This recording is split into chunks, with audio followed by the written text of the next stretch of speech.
वर्ण विचार, द्वित व्यंजन, संयुक्ताक्षर एवं र के विभिन्न रूप। नमस्कार, मैं अमिता सेठिया आज की इस वीडियो में आपका स्वागत करती हूँ। इससे पहले के वीडियो में मैंने वर्ण व्यवस्था यानी वर्ण विचार पर बात की थी। वर्ण क्या है, वर्ण की परिभाषा बताई थी। वर्ण के 3 भेद स्वर, व्यंजन और अयोगवाह की परिभाषा और क्या क्या है, स्वर क्या है, व्यंजन क्या है और अयोगवाह क्या है, तो इनके रूप भी बताए थे, कुछ उदाहरण से समझाया था।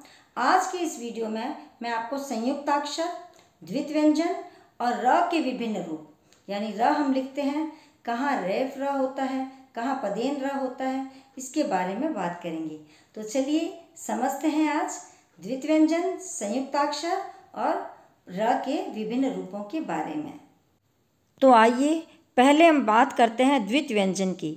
2 समान व्यंजनों के मेल से बने व्यंजन द्वित व्यंजन कहलाते हैं। जैसे क हलंत यानी आधा क फिर पूरा क तो बनता है कक, इससे शब्द बनता है पक्का। च आधा पूरा च फिर इससे बनता है चच यानी बच्चा शब्द बन गया। फिर न आधा फिर न पूरा नन अर्थात अन्न बन जाता है शब्द। इसको हम डेढ़ाक्षर भी कहते हैं क्योंकि एक वर्ण पूरा होता है और एक इसमें आधा होता है, तो डेढ़ वर्ण मन के एक अक्षर बनता है। जैसे कक, चच, नन आदि अनेक शब्द बनते हैं। जैसे पक्का, कुत्ता, बच्चा, अन्न, सच्चा, कई तरह के हम शब्द द्वित व्यंजन से बना सकते हैं। चलिए अब बात करते हैं संयुक्ताक्षर की। संयुक्ताक्षर 2 अलग अलग व्यंजनों के मेल से बनने वाले व्यंजन संयुक्ताक्षर कहलाते हैं क्योंकि इसमें दोनों अलग अलग व्यंजन होते हैं। संयुक्ताक्षर 4 होते हैं। एक क्ष, दूसरा त्र, तीसरा ज्ञ और चौथा स्र। जैसा कि मैंने पहले बताया कि अलग अलग व्यंजनों के मेल से बनते हैं, तो यहाँ हम देखते हैं कि ये कैसे बने हुए हैं। क्ष आधा क और श षटकोण वाला मिलकर क्ष बनता है। त्र आधा त और र मिलकर त्र बनता है।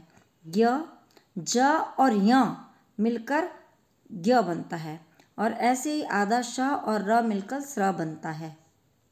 संयुक्ताक्षर से बनने वाले शब्द इस प्रकार होते हैं। जैसे क्ष से क्षत्रिय, कक्षा, त्र से त्रिशूल बन गया और त्रिमूर्ति बन सकता है। ज्ञ से ज्ञानी बन गया, विज्ञान भी बना सकते हैं। और स्र से श्रमिक बन गया, परिश्रम भी बना सकते हैं। तो आइए अब बात करते हैं र के विभिन्न रूपों की। पहला रेफ र, दूसरा पदेन र। रेफ र व्यंजन के ऊपर चढ़ के लिखा जाता है। पदेन र व्यंजन के पैरों में आता है। जैसे रेफ र की बात करते हैं, किसी व्यंजन से पहले र स्वर रहित हो तब वह व्यंजन के ऊपर लिखा जाता है, तो उसे हम रेफ र कहते हैं। जैसे आर्य में क्या होता है, आ और र बिना स्वर का है यानी स्वर रहित है, उसके पीछे य व्यंजन है तो यह य के ऊपर र चढ़ जाएगा तो यह आर्य बन जाएगा। ऐसे ही सूर्य में है, सु जमा र व्यंजन स्वर रहित है तो यह य के ऊपर चढ़ जाएगा तो ये सूर्य बन जाएगा। तो हम रेफ र को समझने के लिए हमें समझना पड़ेगा कि उसमें स्वर नहीं होता है, बिना स्वर का होता है यानी आधा र होता है। कहने का मतलब है र में यदि स्वर न हो और वह किसी अन्य व्यंजन से संयुक्त होता है, अर्थात किसी वर्ण से पहले र आता हो, तो र अगले व्यंजन के ऊपर रेफ र के रूप में लिखा जाता है। जैसे हमने आर्य, सूर्य में लिखा, तर्क, अर्क आदि में भी लिखा सकते हैं। अब बात करते हैं पदेन र की। यदि र स्वर सहित हो यानी पूरा हो र, तो उससे पहले कोई व्यंजन है वह स्वर रहित हो यानी आधा हो, तो र पदेन के रूप में लिखा जाता है। जैसे यहाँ पर प्रश्न शब्द है तो प आधा है, र स्वर सहित है यानी पूरा है और प स्वर रहित है, तो प के पैरों में र आ जाएगा यानी पदेन र बन जाएगा। फिर आधा श ना है तो प्रश्न यानी प के पैरों में पदेन र बन गया। वैसे ही प्रेम शब्द है, प आधा है, र यानी रे पूरा है, स्वर सहित है और प स्वर रहित है। म तो ये प्रेम बन गया। तो जहाँ र यदि स्वर सहित हो और व्यंजन स्वर रहित हो तो पदेन र होता है। अब हम बात करेंगे पदेन र के गोलाकार रूप में। इसका वर्ण गोल होता है, यह भी पैरों में लिखा होता है लेकिन उल्टे वी का साइन जैसा होता है। यह पदेन र का ही दूसरा रूप है। इसको भी व्यंजन के पैरों में लिखा जाता है। इसमें भी र स्वर सहित होता है, जैसे ट्रम, ड्रम, ट्रक, ट्रेन आदि।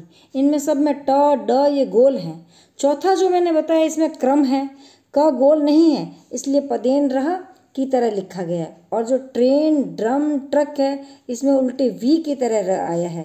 तो दोनों पदेन र में ये थोड़ा सा अंतर है, इसको ध्यान रखना पड़ेगा। क्योंकि क्रम में गोल नहीं है क, इसलिए उसके नीचे पदेन र सीधी लाइन जैसे आया है, जबकि ट्रक, ट्रेन, ड्रम में गोल अक्षर हैं, इनके नीचे उल्टा वी आता है। आशा करती हूँ कि आपको वर्ण विचार समझ में आया होगा। पहले की वीडियो से और अब के वीडियो में दोनों के मिलाकर जो वर्ण विचार की पूरा बताया मैंने, वो सब कुछ समझ में आया होगा। आज के वीडियो में र के विभिन्न रूप, संयुक्ताक्षर और द्वित व्यंजन के बारे में बताए, उदाहरण बताए, आपको जरूर समझ में आए होंगे। इसी आशा के साथ अगले वीडियो में मिलेंगे हम शब्द विचार के लिए। धन्यवाद।